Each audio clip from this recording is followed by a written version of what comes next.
오늘 시장이 좀 코스피 같은 경우에는 차익 실현 매물이 출회가 되면서 어제 상승폭을 반납하는 분위기인데요. 그럼 오늘 장에서 눈여겨볼 업종 어떤 게 있을지 그리고 시장 대응 전략까지 잡아보겠습니다. 오늘은 SBS 비즈 파이브스타 윤효은 전문가 전화로 연결돼 있습니다. 안녕하십니까? 네, 안녕하세요. 네, 전문가님 오늘 살펴볼 업종 조선주입니다. 최근에 환율이나 유가, 후판가 등 우호적인 대외 환경이 조성되면서 조선 업황 개선에 대한 기대감이 커지고 있습니다. 오늘은 주가가 좀 부진한 흐름인데 전문가님 조선주 어떻게 보시나요? 네, 일단 최근 조선주는 신조선가가 또 지속적인 상승세를 보이면서 실적 성장 기대감에 연이은 상승세를 보이고 있습니다. 이렇게 선박 가격이 오르면 자연스럽게 조선사들의 수익성 개선으로 이어지는 부분에 대한 수혜가 좀 나올 수 있고요. 또한 최근에 미중 무역 갈등 반사 수혜 기대감까지 이어지고 있는 상황입니다. 또한 1일에서 20일까지의 선박 수출액도 좀 증가를 하면서 조선주에 대한 수급 개선은 좀 꾸준히 이어질 것으로 판단되고요. 특징적으로 20년 전에 조선주들의 슈퍼사이클을 좀 돌아봤을 때 대장주가 133배에 오른 부분이 있습니다.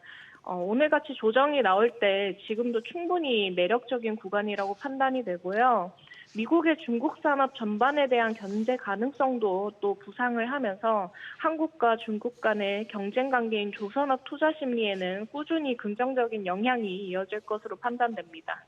네, 조선 업종은 말씀하신 대로 미중 무역 분쟁, 여기다가 고환율 수혜를 받을 것으로 기대가 되고 있고 한화 엔진을 필두로 이제 국내 조선사들의 본격적인 실적 발표가 시작이 됐는데요. 전문가님께서는 어떤 종목 눈여겨보고 계신가요? 네, 일단 하나엔진은 조선 기자재 관련주이고요. 그리고 현재 선박 엔진 사업이라든지 환경 오염 방지 시설업을 주요 사업으로 영위하고 있는 기업입니다. 특히 세계 최초 선박용 이중 연료 엔진 상용화라든지 독자 기술을 개발하고 있는 그 기업이고요. 특히나 세계 2위의 저속 엔진 시장 점유율을 유지하고 있습니다. 최근 1분기 어닝 서프라이즈 실적이 나오면서 상승한 부분이 있는데요. 별도 기준 매출액은 전년 동기 대비 47%, 영업이익은 376% 증가, 순이익은 162% 증가한 부분이 있습니다. 각각 초정치 대비 실적 초과 달성이 나오면서 서프라이즈를 달성했고요. 그리고 최근에 코스닥 지수가 마이너스 2% 이상 하락을 보여준 날에도 견고하게 좀 버텨주면서 상승세가 이어진 종목입니다. 특징적으로 고마진의 이중연료 엔진, 수주 물량이 본격적으로 납품이 되면서 예상보다 빠른 납품이 이뤄졌기 때문에 25년까지는 안정적인 성장이 예상되고요. 목표가는 15,000원 구간 제시해 드리겠습니다. 그리고 다음으로는 하나오션인데요. 하나오션은 조선주 중에는 탑픽으로 보고 있고요. 조선이라든지 상선, 해양 및 특수선 등 각종 선박과 다양한 해양 제품 그리고 잠수함 등을 영위하는 기업입니다. 특히나 하나오션은 전일 실적 발표가 좀 나왔는데요. 매출액은 2조 2,836억 원, 영업이익 529억 원, 당기순이익 510억 원으로 3년 중에 최고 매출 달성과 함께 올해 1분기 영업이익은 흑자로 돌아선 부분이 있습니다. 최근 조선소 공급 제약이라든지 친환경 선박 수요가 좀 증가하고 있는 부분에 따라서 올해 신조선 발주 규모 및 신조선가는 건실한 흐름이 좀 이어질 것으로 전망되고요. 지금 그리고 환율 효과 또한 한몫을 하면서 흑자 전환에 성공한 모습입니다. 왜냐하면 지금 조선주들은 선박 수주 금액을 달러로 받기 때문에 조선사들은 대표적인 원화 약세, 달러 강세 수혜주로 좀 보시면 되겠고요. 최근 환율 상승에 따른 환차익을 얻을 뿐더러 원자재 결제 부담도 낮아질 수 있기 때문에 우호적인 환경은 이어질 것으로 판단하고 있습니다. 또한 하나오션에 이어서 HD 한국조선해양과 삼성중공업도 올해 1분기 나란히 흑자를 좀 달성할 것으로 예상하고 있고요.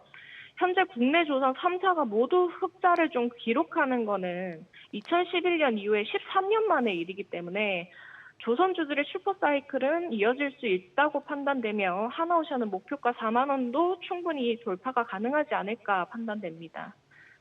그리고 마지막으로 KSP인데요. KSP는 조선 기자재 관련주이고요. 엔진 산업 부품과 형반도 사업, 내연기관 제조를 영위하고 있는 기업입니다. 여기서 주 고객사로는 HD 현대중공업, 하나엔진, STX 중공업 등 글로벌 성반 엔진 업체들을 주요 고객사로 두고 있습니다. 현재 글로벌 노후 선대 비중은 역대 최고 수준이고요. 그리고 또 최근에 IMO 환경 규제로 인해서 친환경 선대로의 교체 수요는 점진적으로 확대될 수밖에 없는데 이에 따라 수혜가 가능한 것이 KSP입니다. 따라서 중장기적 관점에서 KSP의 수주 잔고는 점진적으로 확대될 수밖에 없고요. 1차 목표가는 4,500원 돌파를 보시면 좋을 것 같습니다. 네, 알겠습니다. 오늘 SK 하이닉스 어닝 서프라이즈에도 불구하고 지금 반도체주를 비롯한 우리 시장이 기대와 달리 힘을 쓰지 못하는 모습인데요. 오늘 어떻게 대응하면 좋을까요? 네, 일단 최근에 시장은 강한 경제 지표가 좀 지속이 되면서 금리 인하 기대감이 지연된 부분으로 변동성이 좀 나온 부분이 있습니다. 다만 최근에 미증시 대표 기업들의 실적 영향력이 좀 지속이 되면서 반등에 성공하는 모습도 일부 보여줬고요. 그리고 전일은 텍사스 인스트루먼트 실적의 반도체 업종이 지수 상승을 견인하면서 국내도 비슷한 흐름을 보였습니다.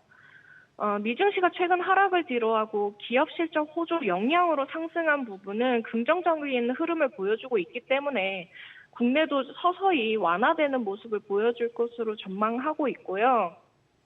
그리고 이번 주는 특히나 그동안의 매도로서 일관했던 외국인들의 누적 선물 매도가 풀리는지 여부를 지켜보면서 오늘 있을 미국의 1분기 GDP와 마이크로소프트, 알파벳, 메타 등의 실적과 PC 발표를 대기하고 있는 점에서는 변동성이 나올 수 있다라는 점을 좀 참고하시면 좋겠습니다. 현재 국내 증시 업종별로는 반도체와 바이오는 장기 투자를 추천드리고요. 이렇게 실적 나오는 조선 쪽 집중해 보시면 좋을 것 같습니다. 네, 오늘 말씀 고맙습니다. 지금까지 업종과 대응 전략 알아봤습니다.